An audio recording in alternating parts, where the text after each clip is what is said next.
Hey friends, it is our last week talking about integrity.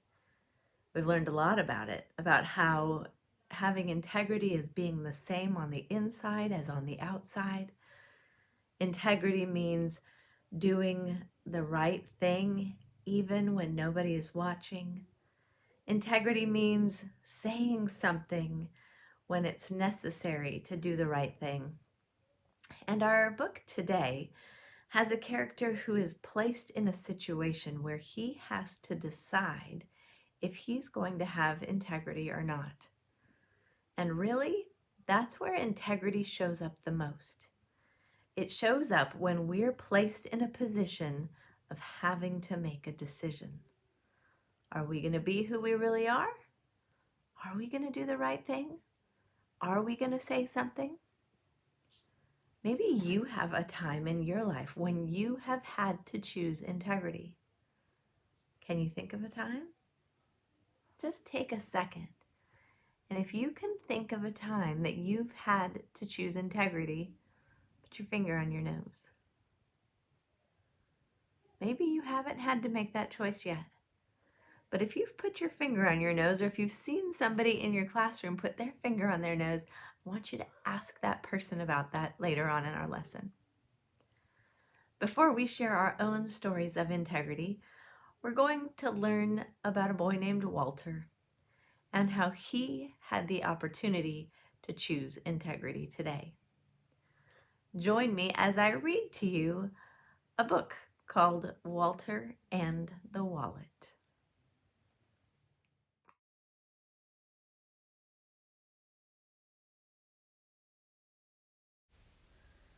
In Collingsworth, Connecticut, just lying on the ground, there was an old brown wallet that was lost, but not yet found. Now walking home from school that day was Walter Whippingdale, his shoulders slumped, his forehead creased, and moving like a snail. For Walter hadn't had what you would call the greatest day. This 9-year-old from Collingsworth was feeling rather gray. For starters, Mary Murple seemed to like another boy. And then, in class, he couldn't name a town in Illinois. He'd struck out during recess and he'd lost his favorite tie. Then during lunch, he'd slipped and gotten mustard in his eye. He almost got detention and he broke his favorite watch. The pimple on his nose had turned into a big red blotch. Then, leaving school, his awful day got even worse than that. He saw a dog meow and he was barked at by a cat. So as he walked in sorrow, Walter stared down at his feet. And that was how young Walter saw the wallet in the street.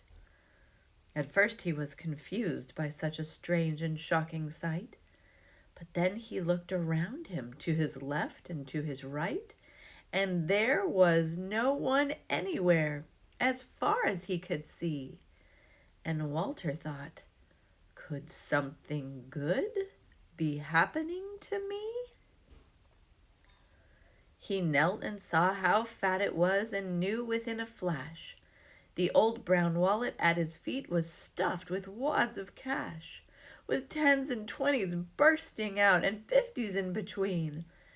It felt like he had found a private ATM machine. He thought of how his day had left him feeling like a goat, and so he took the wallet and stuffed it in his coat. And as he walked through town, he laughed and held his head up high, and thought of all the many things his newfound cash would buy. He passed by McDonald's cycles, and he saw a racing bike. He'd buy that 10-speed beauty. When? Why, any time he'd like. At Spinelli's Sporting Goods, the latest tennis shoes. He'd have those babies on his feet before the evening news. At Vergelmeister's videos, the hottest handheld game. He'd play it before all the kids and put them all to shame. At Puffinhofer's pastries, there were cookies, cakes, and more.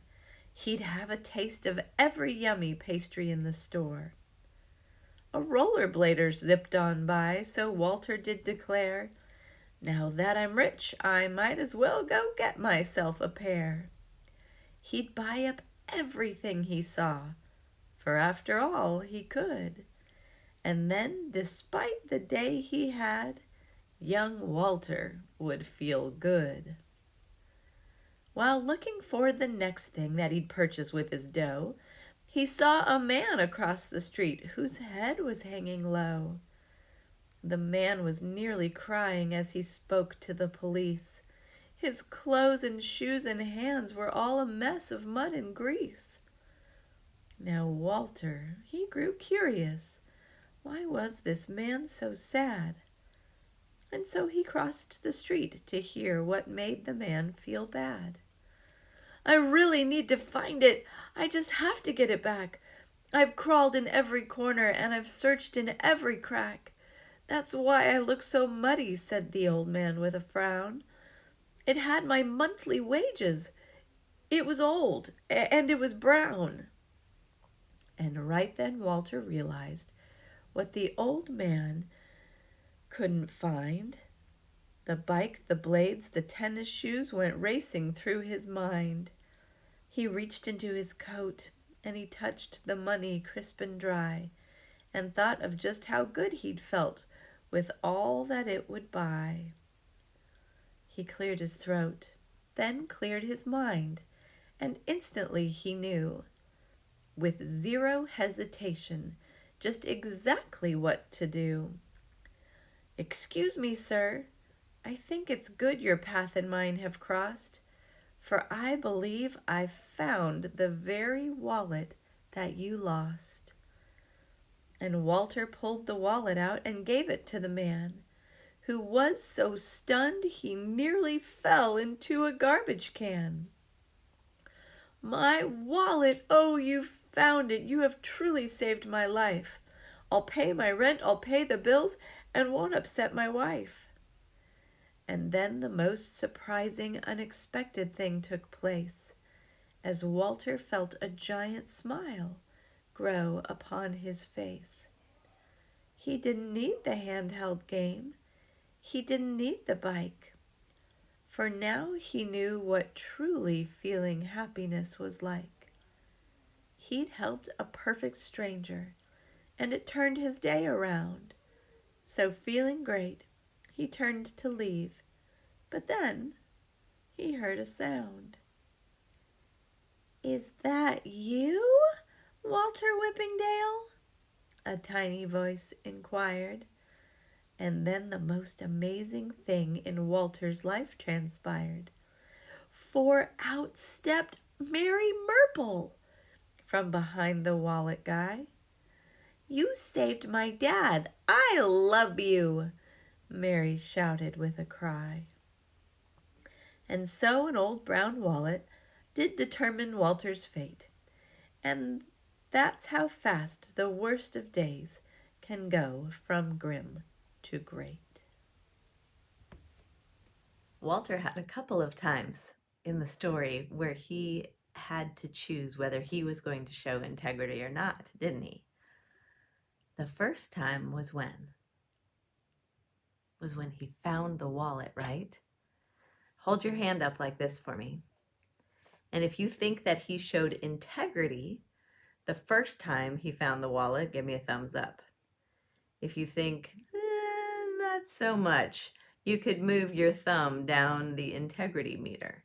So either he had lots of integrity when he first found the wallet, or not so much. What do you think? I wish I could see your thumbs. Now, the second time that Walter had the opportunity to choose integrity was later in the story, wasn't it? When he saw what? When he saw the man who was missing his wallet. This time, what was Walter's choice?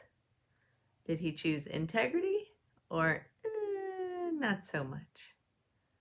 Where do you put your thumb on the integrity meter? The first time, I would say that my thumb was kind of down this way, because Walter found that wallet knowing full well that it didn't belong to him, and he made big plans about how he was going to use somebody else's money. That's pretty much stealing and lying and cheating. That's the opposite of integrity. But when he saw the man who lost his wallet, something changed inside of him. And he chose to do the thing that showed integrity, didn't he? He gave that wallet back. And guess what?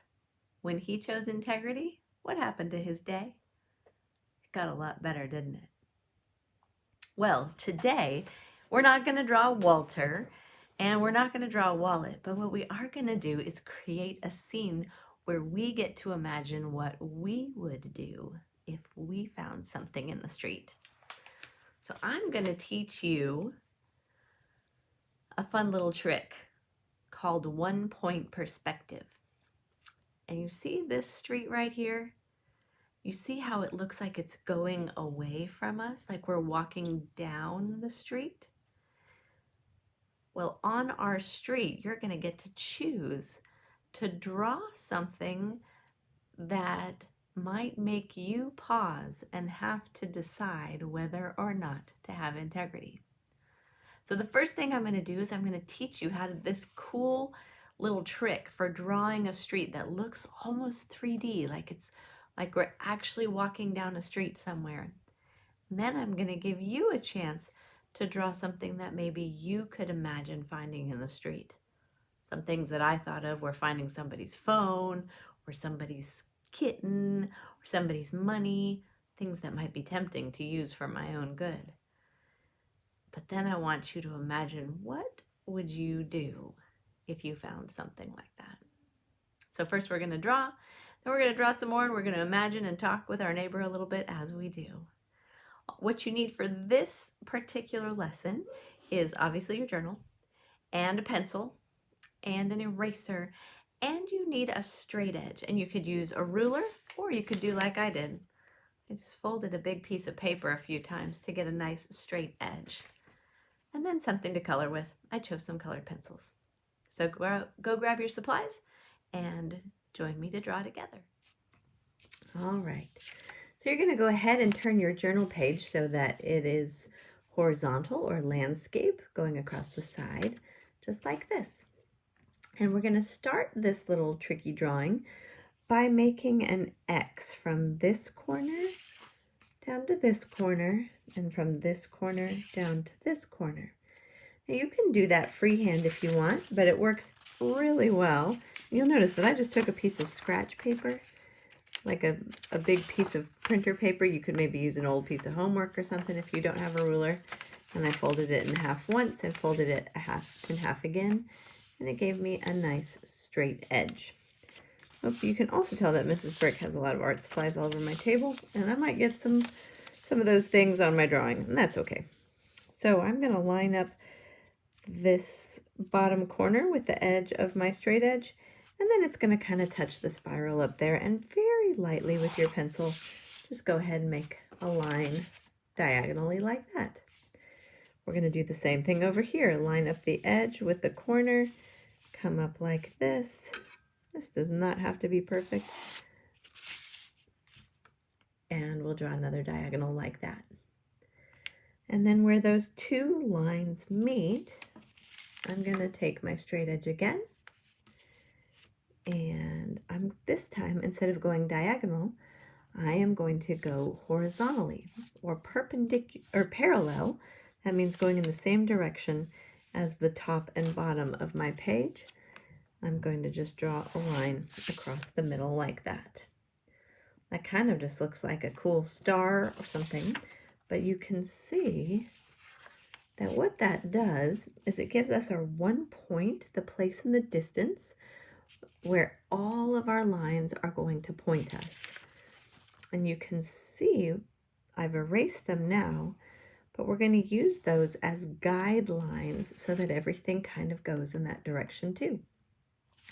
So we're going to start off by adding our sidewalk on either side of our road, and you can use your straight edge for this, or you can just start at your point and draw a line down to the bottom of the paper so that it's wider at the bottom and goes all the way to the point there. And do the same thing here. Start at the point, draw a straight line down like that. If you want, you can use your straight edge instead. I might do that so I get a little bit wider sidewalk. It's really up to you. And notice I have a good eraser on my pencil. This is one of those things where a good eraser is really helpful. Now my sidewalk has some lines in it. And you'll notice that these lines are parallel, meaning they're flat. They go the same as the bottom of my page, but they get closer together the further we go back. That's what happens with distance and perspective, is that the farther away we get, the smaller things are and the closer they are together. You'll notice that for our trees too. Our trees are bigger when they're close to us, and they get smaller and smaller and smaller the further we get back. Their trunks get closer and closer together. Let's work on the sidewalk first. I'm going to just start here at the bottom, and I'm going to draw one line straight across. And notice that's parallel, so it means it goes the same direction as the bottom of my paper. And if these two lines went on forever and ever and ever and ever, they would never touch. I'm going to come back and do, this was fairly far apart, so I'm going to come up here a little bit, not as far from this point to this point, and I'm going to draw another parallel line. Then I'm going to come even a little bit closer and draw another, and another, and another, until it fades off into the distance. Now, if you really like to be precise, you can use your straight edge and go ahead and line your lines up from one sidewalk to the next. So if I really wanted to be precise, I could do that. Or you could do what we call eyeballing. And that means just kind of looking there, coming across, and drawing another line on the other sidewalk. So now we have two sidewalks that go back and vanish to a point in the distance. Let's do some trees. Our trees, we're going to start with the trees that are up close, and we're going to work our way back.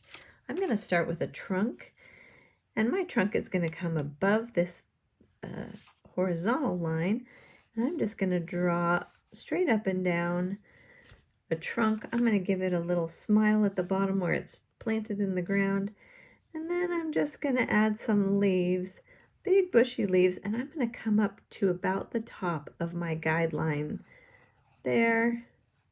Maybe I'll have it coming across like that. Well, I'm going to do another tree. I'm the same way, but not as tall, because things get smaller as they go back.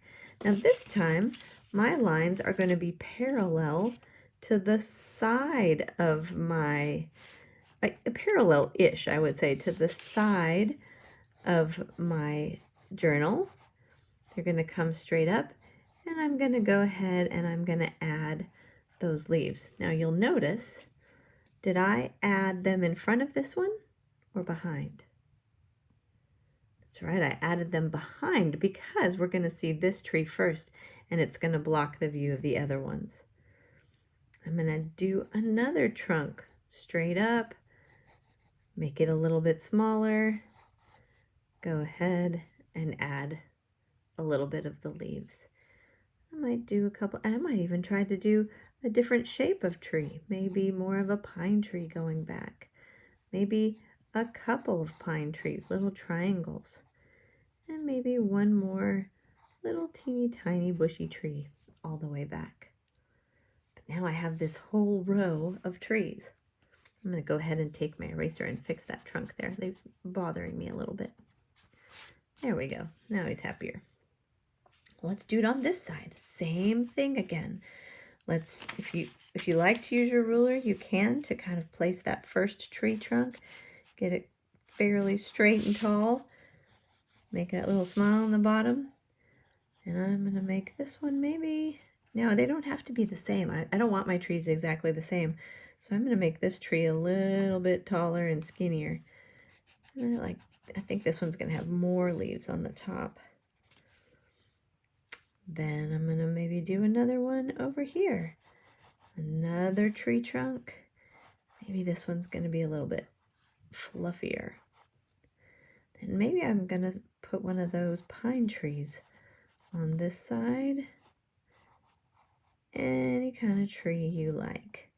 Maybe I'll have a few of those pine trees.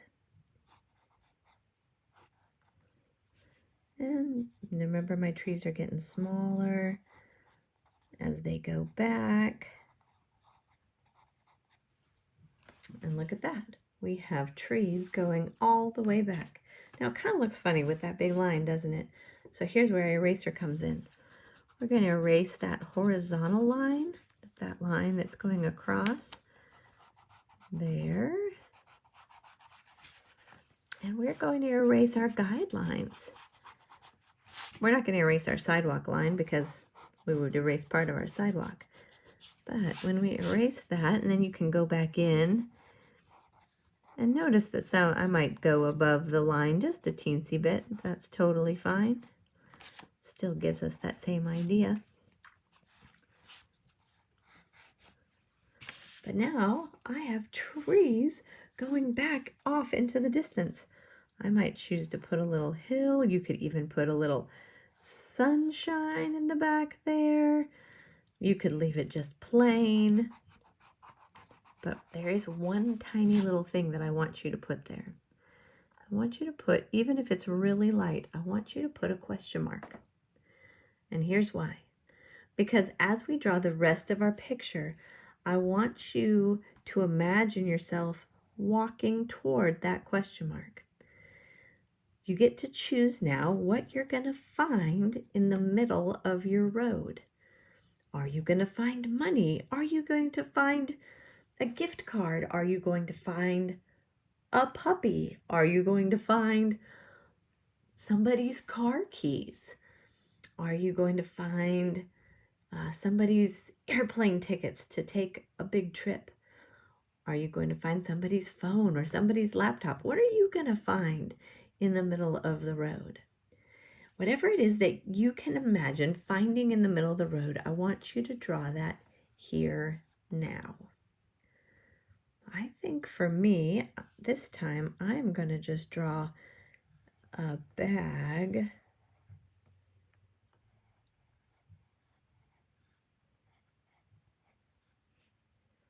that looks like it has something inside of it. Who knows what it could be? You might take some time. In my original drawing, remember I gave myself 3 choices. Found somebody's phone. I can add a little shine on that screen right there. Or I found somebody's kitten. Or I found somebody's money.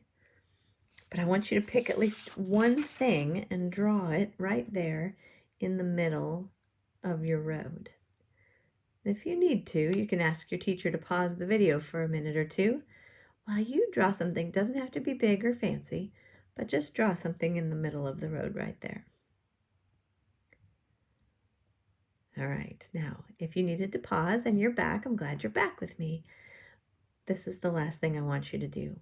I want you to imagine what you're going to do with that next. And even take your finger and imagine yourself walking down that road. And that's why I put that little tiny question mark there. You could leave it there, you could erase it, or you could even write the words that I did. I wrote, what would I do? What would I do if I found something in the middle of the road? Would I choose integrity? Would I choose integrity? Or not so much? What would you do? Would you choose integrity? or not so much. Maybe you can imagine what would happen both ways. What would happen if you did choose integrity, and what would happen if you didn't. And here's what I'd like you to do. I'd like you to color in your drawing now while you talk quietly and respectfully at your table or to the person next to you about what you drew and what your answer to that question is. I'm going to use, I think I'll use crayons for this one. I used colored pencils my first time, but I think I'm going to use crayons for this one. And I'm going to just go ahead and color mine in and think about, wonder what's in that sack and what I would do with it. And I want you to go ahead and color your drawing while having that conversation as well.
Oh, I so wish that I could be in that classroom with you and see what you drew and then hear the stories that you tell about the thing that you drew.